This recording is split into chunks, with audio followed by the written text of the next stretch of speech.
Unfolding? Help us keep it going. Every listen, like, and subscription to The Unfolding presented by the Loveland Foundation helps us do more than just share powerful stories. It helps fund real therapy sessions for Black women and girls across the country. When you subscribe, you're not just supporting a podcast, you're helping us show funders that this work matters, that this community is growing, and our mental health support deserves real investment. So if you've been moved by what you've heard, take a second, like, subscribe, and share. It is a small gesture that can make a generational impact.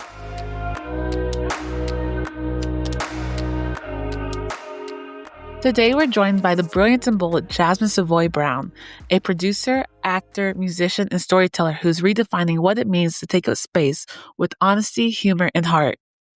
You might know her from popular shows like The Leftovers, Yellow Jackets, or films like the Scream franchise and Spider-Man's Miles Morales. But Jasmin just isn't transforming Hollywood. She's using her voice to create space for others. As a co-creator of Today and Gay, a podcast, she's opening up conversations about identity, joy, and mental health in ways that are refreshing and necessary. Openly queer and deeply committed to her personal growth, Jasmin brings her full self into everything she touches. And today, she's joining us to talk about creativity, vulnerability, healing, and what pride means to her now. Let's unfold. Hello, everyone. Welcome back to Unfolding, presented by the Loveland Foundation. Today, we are joined by the beautiful, the talented, the amazing, the Jasmin Savoy Brown. Hi, everybody. That was a nice intro. You know how like I've been watching Love Island and just been like doing like those like speeches around the circle and just like how they like, say all the things they like about someone. I'm just like, oh, I could go on for days. That's nice. Yeah. So how are you? Happy Pride. Happy Pride. I'm good. You know, this Pride Month is complicated with all the... Can I cuss on here? Yes, you can. I think so. Okay, Okay, well, we're going to find out. I got a dirty mouth. I always wonder that too, but yeah, go for it. The ICE raids everywhere, but specifically in LA, it just really hits close to home because I lived there for so long. And people forget that Pride is a protest. Yes. So there's something really beautiful about everyone getting to protest in community during this month, but it's also really sad and heartbreaking. I don't know. So I'm feeling good to be gay, but sad honestly to not be in LA. I wish I was there physically to protest with everybody. And beyond that, sad that this is happening because it's disgusting.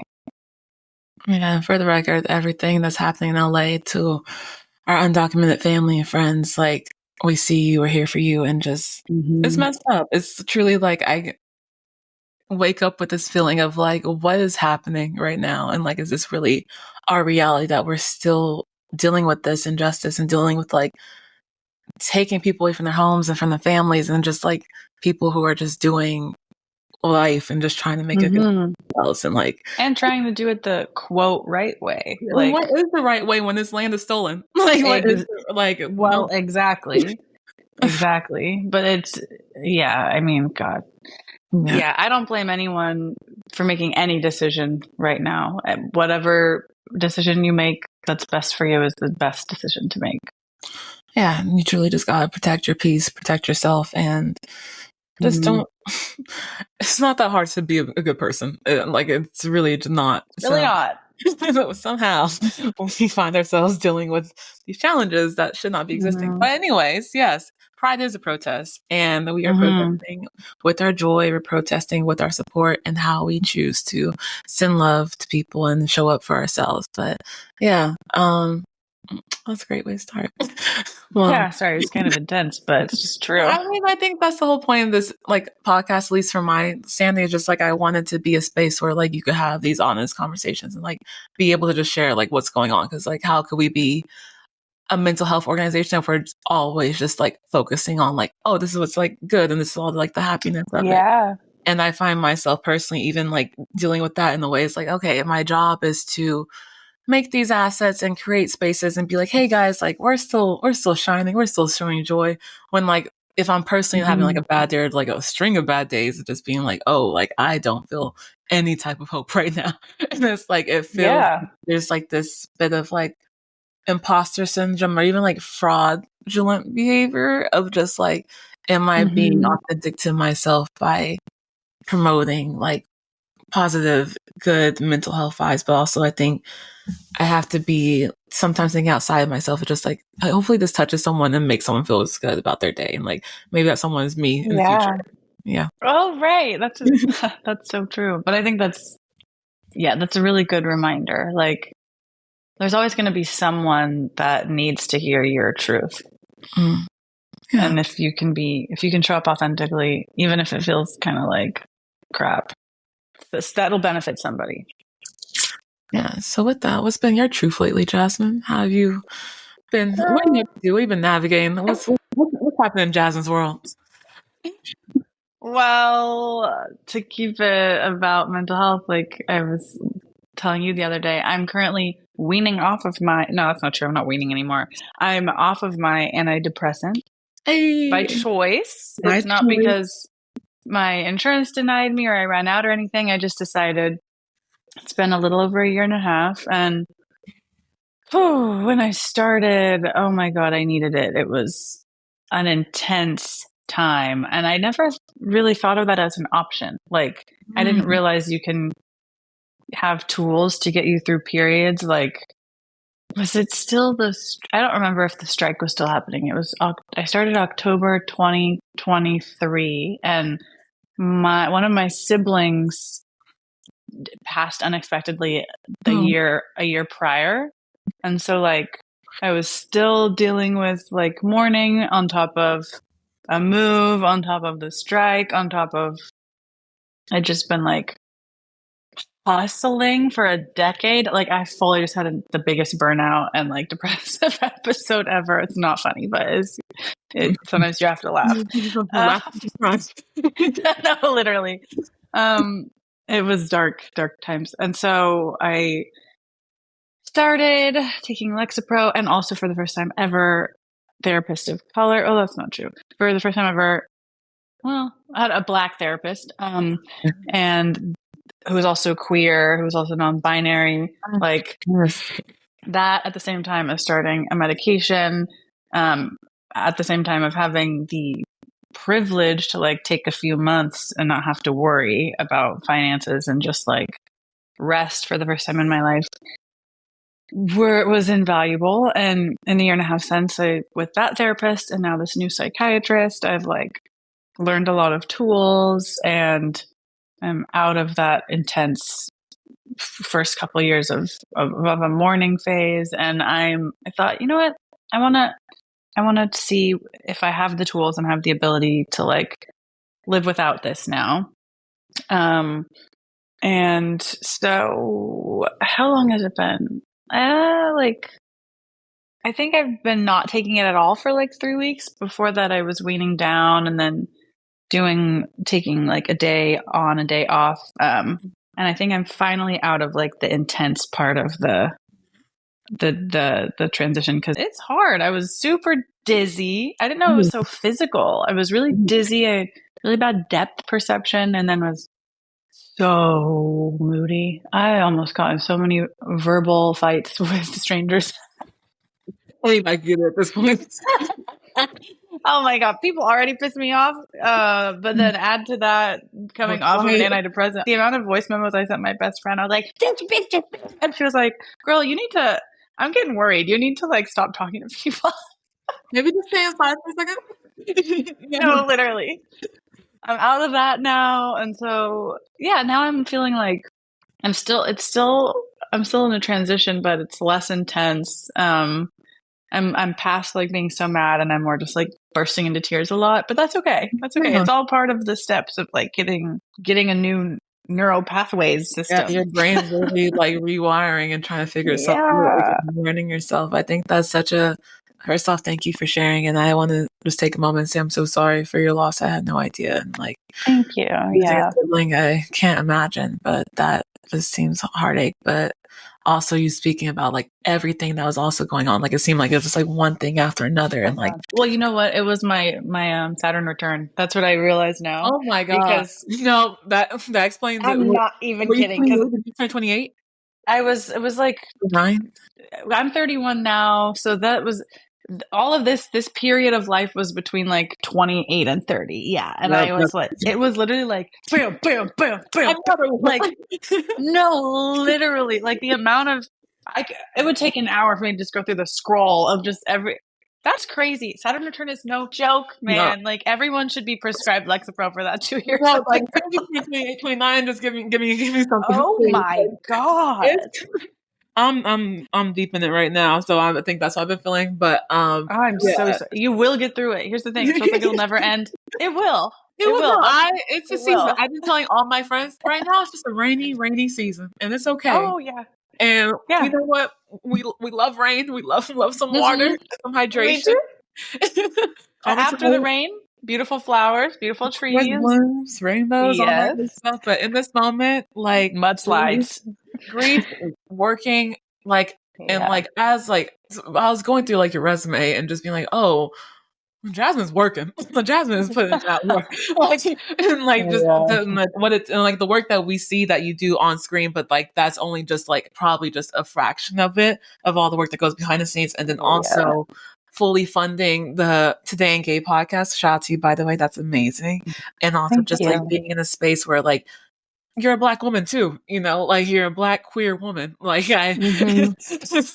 so Right. you got the cards dealt. So, Yeah. A but it's little like bit. all these beautiful blessings and just able to, but sometimes it comes in like a real hard way and just like having to navigate through life that way. So truly taking a moment, just acknowledging like the grief and the work that you put in and just like really proud of you for like, Thank seeking you. that help in that way and seeking a therapist that you felt seen by. I think that's a big part of it. That's a big part of the work we do at the foundation is like Huge. having a therapist who sees you and a therapist who like can understand you and like also having protections for Hmm. those therapists in place because there are way less BIPOC therapists than there are, you know, for the amount of people who need the support. And the stats Hmm. are just like, I think for every one BIPOC therapist is 1,000 of people who need, it's crazy. Like we're trying to like make that number a lot smaller. And like, but Oh that, my like our God. therapists are burning out too. So just like, we're just trying our best to like keep everyone afloat. And so, yeah, it's crazy. It's That's blowing my mind. yeah, so just for you to be able to recognize, hey, I need help and hey, this isn't like working for me and I need to stop when we're taught, especially in like a culture and like a capitalist society of like, keep working, keep grinding, keep going, and like taking that moment and yes, like Hmm. privileged to be able to do that financially because a lot of people don't have access to that level of care. Just having that be something that you're able to do for yourself is really amazing. And then also to go through that journey Yeah. and say, hey, I want to like try these tools on my own and like see how I'm doing. And like three Hmm. weeks, 3 weeks and a couple voice memos. I think that's like a win. It sounds like a win. Yeah, it's not too bad. I feel my partner might say otherwise, Watch out. but now she's being very patient and I appreciate it. But yeah, thank you. I received that and I that means a lot and you're right. Like God, to be able to just choose rest, whether that means taking time off work or whether that means after work watching a movie, like whatever that looks like to each person. That wasn't something that I had. My therapist was, I've since moved to a different therapist, but who's also a queer Black person. But that person, my prior therapist, was just all about decolonizing rest. And we talked so much about that. And it blew my mind. I'd never even known about that before or thought about that. And like we talked a lot about my addiction to the grind, basically, and feeling Ooh. like Wait, tell me I more. have to. Well, I grew up in Oregon, which is white.com, and Oregon has a dark history. Okay. Like Oregon was one of the first states to outlaw slavery, not because they didn't believe in slavery, but because they hated Black people that much. They said we don't want your help. Yeah, they're like, we don't even want you here as slaves. We don't even want to see you. Like it is. No. So there is this insidious darkness there when it comes to race that no one will acknowledge, but you feel insane as a Black person and not desired and not attractive and not wanted. And it goes so deep, and I will be untangling that forever. But with this therapist, we just talked a lot about that and like high school and my childhood, and I even got to the point of asking myself, oh, do I even like acting? Like, did I just become an actor because that was the one thing I was good at? So I threw myself into it in school, and so I've thrown myself into it since school, and truly just this inability to like just relax. Like I'd feel guilt or panicked or literally have panic attacks at the thought of like 2 hours free where I could like watch a movie or color in a coloring book or anything. Like I have to always be making and accomplishing something. And I don't feel that way as much anymore. it's Yeah. still it's still there, but now I might wake up and go, well, truthfully for myself, the only way for me to be healthy is a balance. Like I've learned that I have to accomplish 3 things a day or I'll freak out. But if I can accomplish 3 things, then I can rest. So it can be as simple as like, okay, and I make my little list each day, like 20 minutes of emails, this recording, and I don't know, like finish reading a script. If I do those 3 things, then I can actually go on a walk or paint or watch a movie. But if I don't, I'm freaking out. And so it's partly also just about learning yourself within the spaces that you want to take up. Like, yeah, it sounds so great. Decolonize, rest, and just like rest when you want. And also it's not possible for me. So I need to find my middle ground, and that's okay. I think you touched on something so special that like this idea of like learning yourself and knowing yourself. I was having a therapy session yesterday actually, and I was talking about some of the things I've been like just trying to navigate in my Saturn Return, of just like I don't know what parts of me are like me and like innately me and things that I can like change to like not be me anymore. And like just like having this like idea of like what you said, that balance of like, yeah, rest is great. Rest when you want, take the rest when you can. And it's just like, okay, that sounds great in theory, but how do I truly practice that knowing that there's parts of me that will feel anxious if I rest all day? Like, and like, I want to be in a place where I could rest all day and not feel anxious, but like, me, I'm gonna be like, Rachel, you're being lazy. Get up off, like, and I'm just like, well, then I got to deal with that guilt and that shame and like that inner saboteur just being like, oh, you're not doing enough. And it's just like, okay. So the idea of like, yourself enough that like, if you need to be productive, you give yourself like these guardrails of like, okay, I will do these 3 things and then I'll be allowed to rest. And like, I think we could apply that to so many different parts of our lives where you feel like, oh, like I want to be able to like be more giving. I want to be in community more. I want to be like all the things like that we just want to for ourselves, like our highest selves. Like, how do we get that? And how do we like bind that with who we are in the way that like feels like we're honoring ourselves, like in who we are and like our needs, but also like allowing ourselves to like grow. So I just like really enjoyed that outlook on it. Yeah, it's nice to hear that you relate. Oh, deeply. That's why I was so excited to talk to you. I was like, I just feel like she gets me. Yeah. Well, you know what? This therapist, they used, what was it called? I might even email them and ask. It was a deck. It was kind of like a tarot deck, but it was for tools of rest. Oh. And so every day at the end of a session, was it that ministry? Like, yes. I love that ministry. Yeah. And they would be like, they'd pull a card for me, and sometimes it'd be like, go lay in the park and I'd be like, no, I want to lay in the park. But just go lay in the park for 30 minutes. But truly, it makes such a difference. It does. Like even, it's so funny, these things that we're told that are like free, easy, you're able to do, like, if like anyone could do, like even just going outside, you can do that. Whether you are able-bodied or disabled, you can do that whether you're having a good day or a bad day. Just step outside. But it's so hard to do sometimes. But once you do it, it actually makes a big difference. Like, who would have thought that going outside and getting fresh air and maybe like moving my body a little bit will make me feel better? Like, well, right. It does. It does. Like even like a couple days ago, it was a rough day for me. I was so anxious, so grumpy. Everyone was pissing me off. And I was like, I decided to go on a walk. I did not want to. I was kicking and screaming with myself. You know how much better? I still feel better because of my walk 2 days ago. Like, after that walk.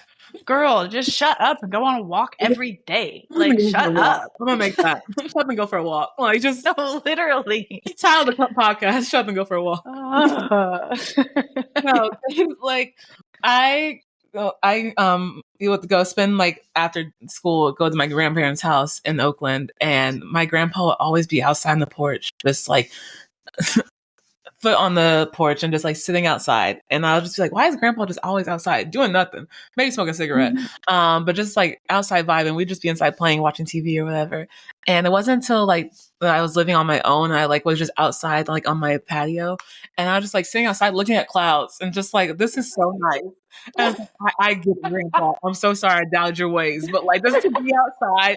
I was like leaving a voice note for my friend yesterday. I was like, the clouds are moving so slowly right now. Oh my God. Like, I was like, when's the last time I looked at some clouds? You know, just like how that just like made me feel so like grounded and so like, okay. Cause like it gets overwhelming. It gets really overwhelming to just be on like chronically online and like having to like know like what's going on, like whether it be for work or just like being like, you know, just like a human being in this world. And like sometimes like especially if like you're working from home, like I will spend all day just at my computer forgetting to go outside.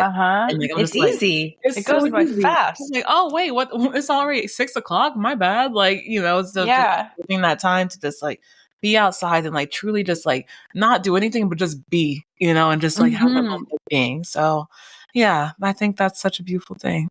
Makes a big difference. And you know what? I adopted a dog almost 8 weeks ago. Stella! My Stella! Hi, baby. Oh, thank you. And she is major helping my mental health because she has to go on a walk. No. Like, I actually have to take her out. Otherwise, that's neglect. Especially this dog who needs exercise. And so I'll wake up and I'll be so like, oh my God, don't lick me. Like, please, I don't want to go outside. And then I have to take her outside because I don't want to be neglecting this dog. And then I feel better. And so I know that's not something that works with everybody's lifestyle or is possible for everybody. But if that is something that you're able to do, I would just say, consider getting a pet, even a cat. Like you have to get up to feed this cat every day. Yeah. You have to, and you have to clean the litter box. And then sometimes it's easier to get up for someone else. Like it's easier for me to get outside for her than it is for me. But then when I'm out there with her, I'm like, oh, this is good for me. No, we had a family dog, Albert, and he just re-entered my life. Albert is such a good name. Big Bert. He is like the you ever seen that Willem Dafoe clip where he's like describing a dog? But he is like the most patient like dog ever. And he's so kind.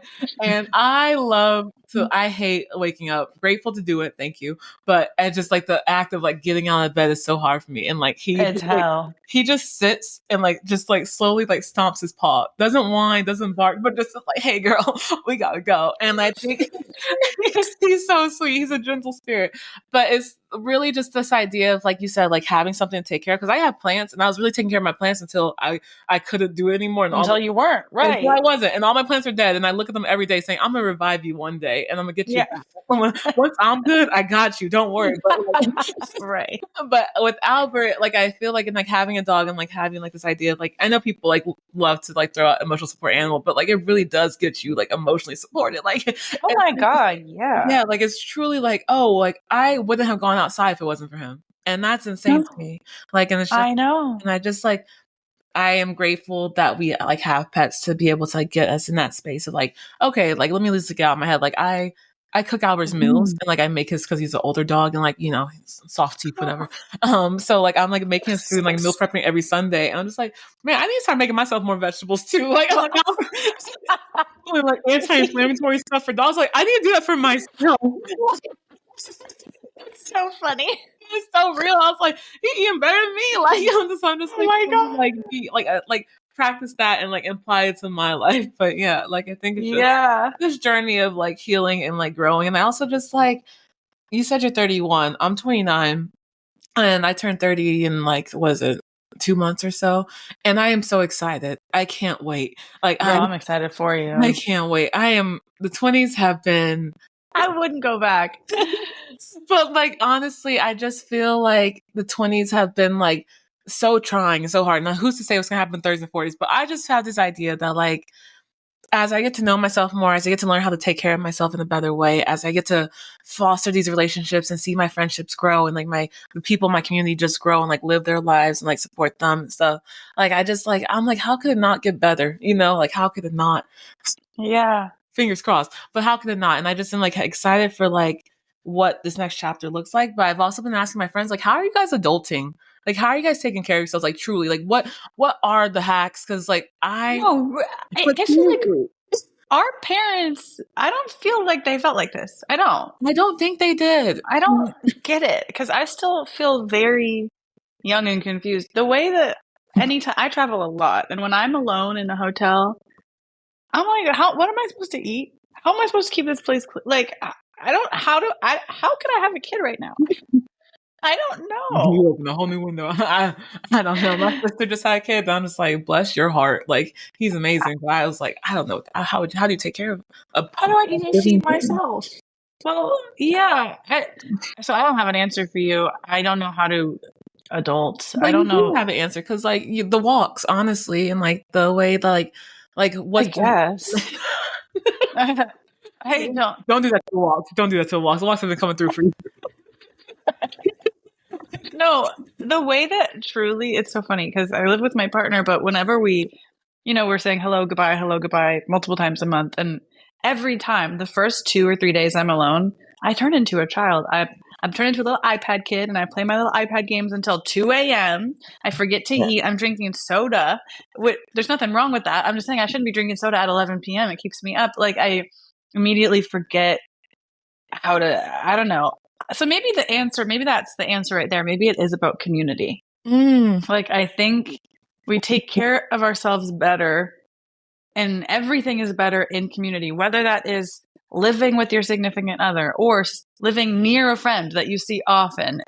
It's about like community and that'll keep us healthy. No. Soundbite.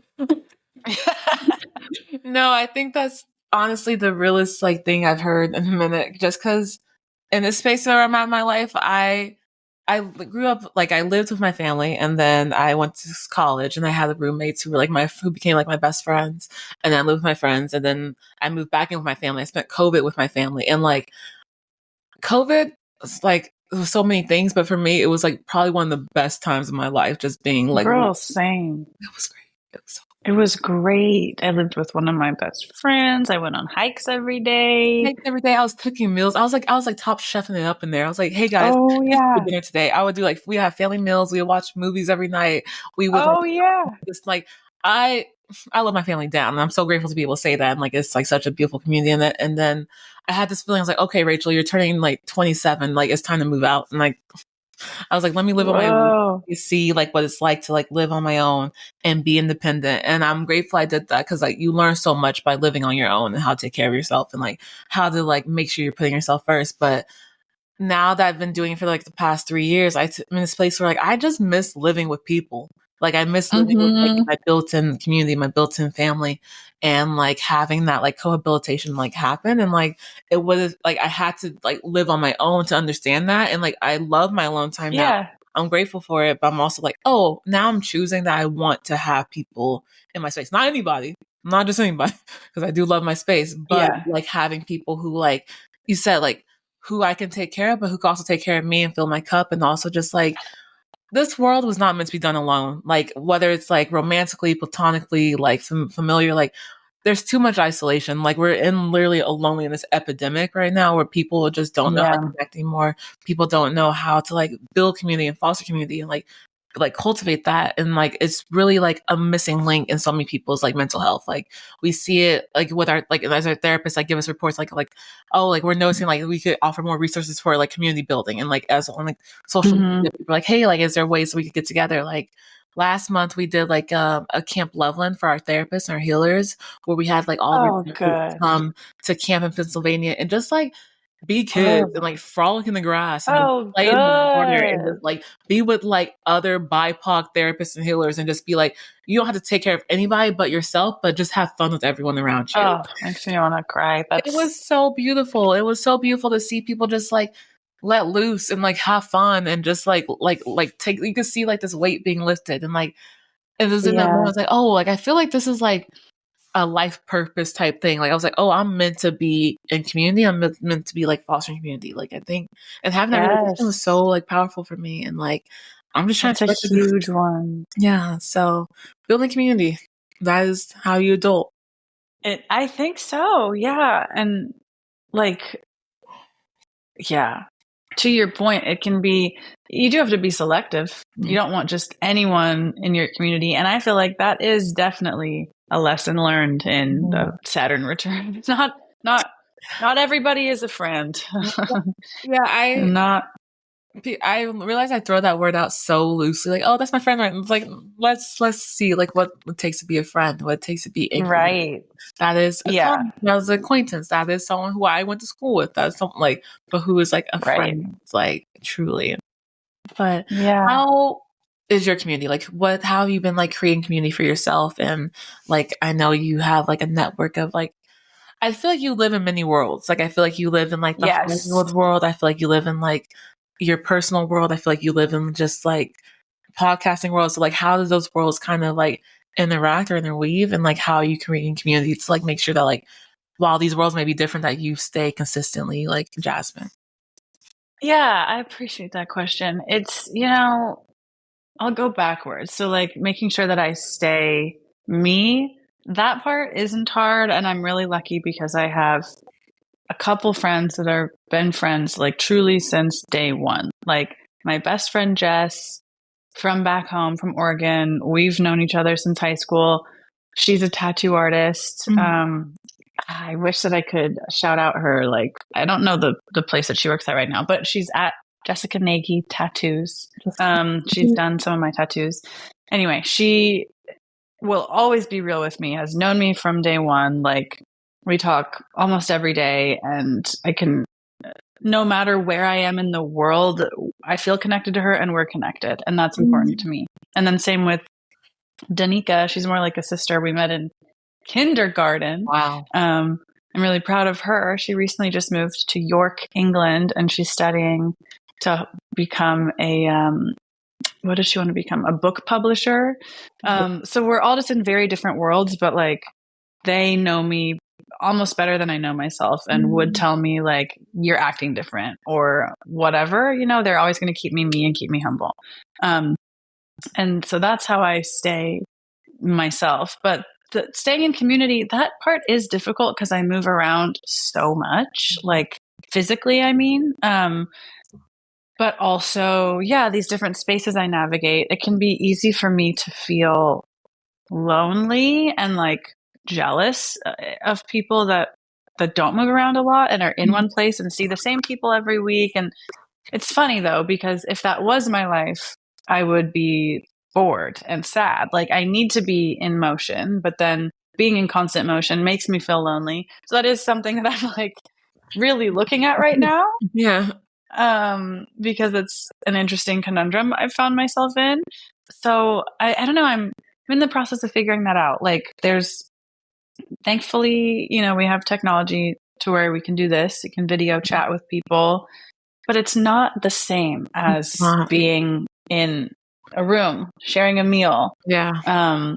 And yeah, I'm genuinely figuring that out as we speak because I feel that in me, like this loneliness that's like kind of deep, that's craving like I get jealous sometimes. My partner will be like, "Oh my god, I miss so and so. I haven't seen them in a week," and I'm like, "Can you not say that around me? Like I haven't seen my best friend in 5 weeks, but that's not fair. I shouldn't be shaming her, making her feel guilty when like that's her experience and she's allowed to miss her best friend who she hasn't seen in 6 days. Like, and that actually is normal. And that's just, Yeah. I want that. Like I'm missing them too. Don't worry. Right. So yeah, I don't know. I'm figuring that out right now, honestly. Yeah, and And I know you will figure it out. And I know, like you said, like you'll find that balance of how to like make it work. But the experience that you're going through right now is very real. And like having to have a life where you are traveling a lot and unable to be physically connected to people who you want to be and wish you could be, like that is a very like honest experience, and it's not easy and not everyone can do it. The fact that you are doing it and the fact that you're naming that feeling and not just pushing past it, I feel like you're that much closer to figuring out how to get to like where you need to be. And if you, Girl, you could be a therapist. Damn. oh my God, back in like fourth grade, they used to call me Dr. Rachel back when Dr. Fourth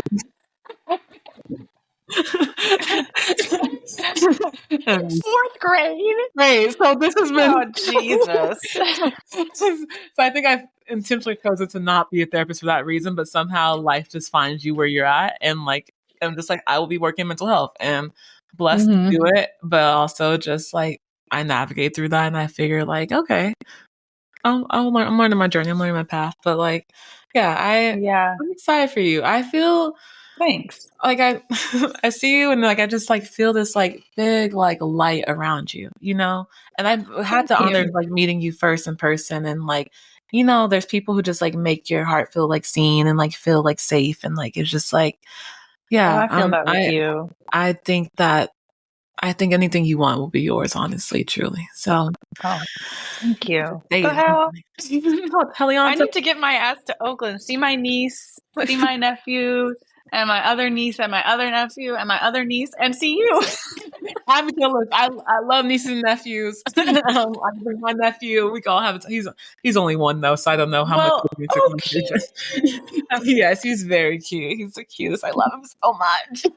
What's his name? His name is Dutton. Yeah. Oh my God, I want to meet him. I want to squeeze a little cheek. He's well, my one niece, she works at the ice skating rink in Oakland, so we can get all our nieces and nephews, and we can go there. My friend is going to take ice skating class. She asked me if I wanted to join. Really? I don't know how I skate, but I'm on this journey where like I just want to learn new things. I just want to put myself do like on my own like college like course, like just like Rachel College, you know, where it's just like taking courses of like because I love learning. I've always loved learning. I hated being graded and judged for like my ability of like what I learned. Right, same. Learning I love, and I just the Oakland ice skating rink is right by one of my favorite restaurants, Beyonce. Oh, cool. Yeah, we have to make a day of it. We'll go. We'll pop by. We'll see Alex, my little niece, and I'll be like, "Hey, girl," and we'll harass her, and it'll be so fun. And then we'll go get food. Okay, well, Jasmine, I'm very much about our words, so if you say it, we're locked in. Pinky promise. Period.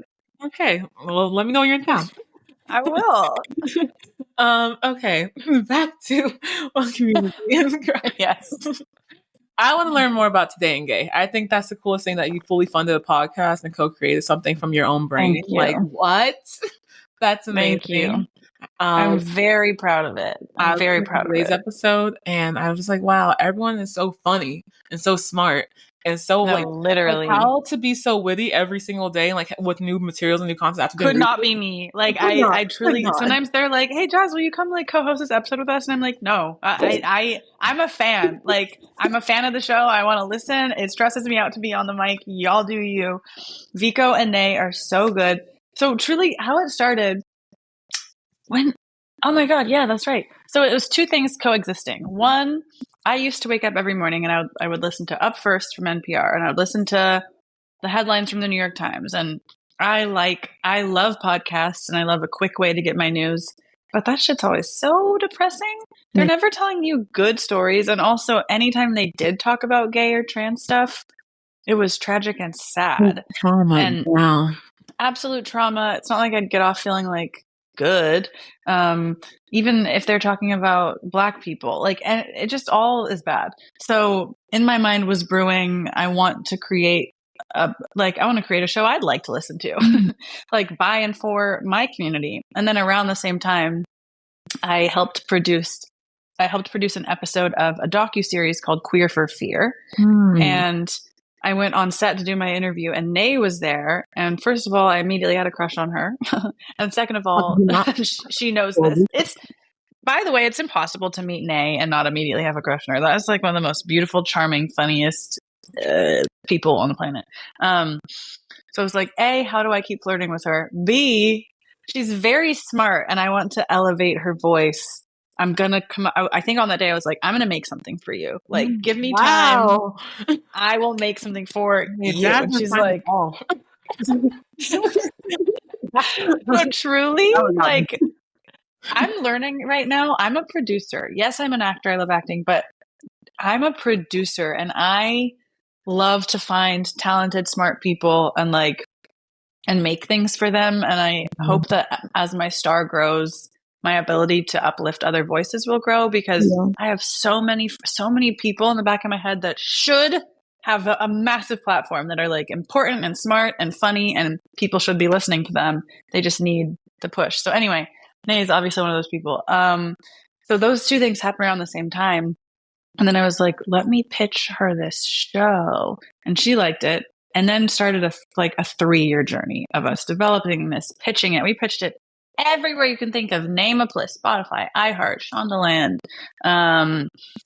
Apple, I don't know, everywhere. No one wanted to make it and I was always like, we were like, why? Is it because it's 2 Black women? Is it because we're queer? Is it because we're not famous? Like, what is it? So finally we decided to do it ourselves. That's when we attached Vico, brought in the rest of the team, and I am very, very proud of the show. I'm proud of our team. It was Monday through Friday, but because I'm completely self-funding it at the moment, that got too expensive. Like I'm proud of the fact that I don't rip people off. Like if I'm gonna collaborate with someone, anyone, but especially people of color, I want to pay them well. But that's also expensive when you do that by yourself. And so now we're doing Tuesday through Thursday, and we're really focusing on growth.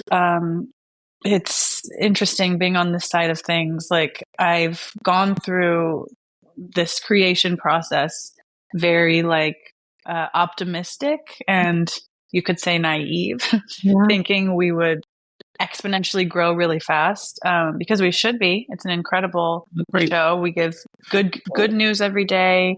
It's affecting the queer community. Great guests. But in reality, it takes time for things to grow. And it turns out, unless a white person is the face of something, the word doesn't spread as fast. So we really need growth in order to be sustainable. I trust that the community will catch on, but that is my desire in this moment, is that we can keep getting subscribers, keep getting downloads, that eventually we can have ads and the show can become self-sustainable, which is what it deserves. It is. And anyone who's listening, go ahead and listen to Today in Gay right now. Go add to it's good. Just need it. And you spoke of something so beautiful of it doesn't have so much trauma and just oh, it's so sad and scary to be gay or be there's so much joy in it, and there's so much, and I think people lose sight of that, and lots of fear mongering happens of just look at all these bad things happening in the world. Yes, valid, very valid, and protect all of our LGBTQ plus people and our everybody, that's so real, but there is so much joy that's happening too that needs to be celebrated, needs to be shared, because gay people are going to be here forever. They were here before us, they're going to be here after us, and there's stories that need to be told and stories that need to be shared, and these moments of joy that need to be I feel that's what's going to keep the momentum going, and in the midst of us, in the midst of this uncertainty, if we're able to our whole theme this year has been joy, and joy is an act of resistance. So how do we use that joy as a way to say we're fighting back? We're fighting back because at the end of the day, we know what you want. You want us to be down. You want us to be sad. You want us to be depressed. You want us to be scared. You want us to be bending at the knee for you. It's not. That's not the reality that we're going to give you. We're going to give you the joy we feel. Yeah. Yes, we're fighting. Yes, we're tired. Yes, we're scared, but we're also happy. We're also making community. We're also making memories. We're also making friendships and things that last for a lifetime. And that's so much stronger. That's truly the whole point. So yeah, I am deeply excited for the future of Today in Gay. I think with the intention you have set behind it. And like you said, things take time to grow. Take time to grow, and it will grow, and it's growing. And it's proof in that. And with a leader like you, a producer like you, is going to grow. So, yeah. Thank you.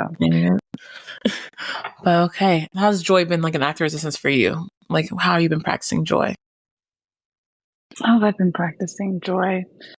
You know, in 2020, every single morning after I broke up with my ex, haha, I would. Don't do it. Sometimes that's what you gotta do. I had this little playlist that I made called Morning Dance Sesh. Ooh.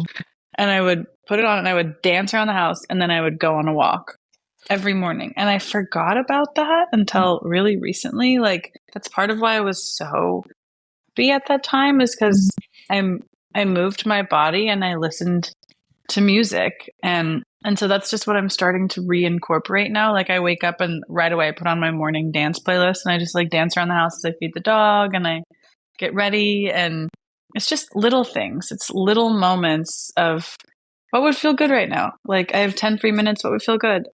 Sometimes it's playing with the dog. Sometimes it's scrolling on TikTok. Sometimes it's, the other day I had like 3 ice cream bars back to back. You know what I mean? Like, it's just moment to moment what feels good.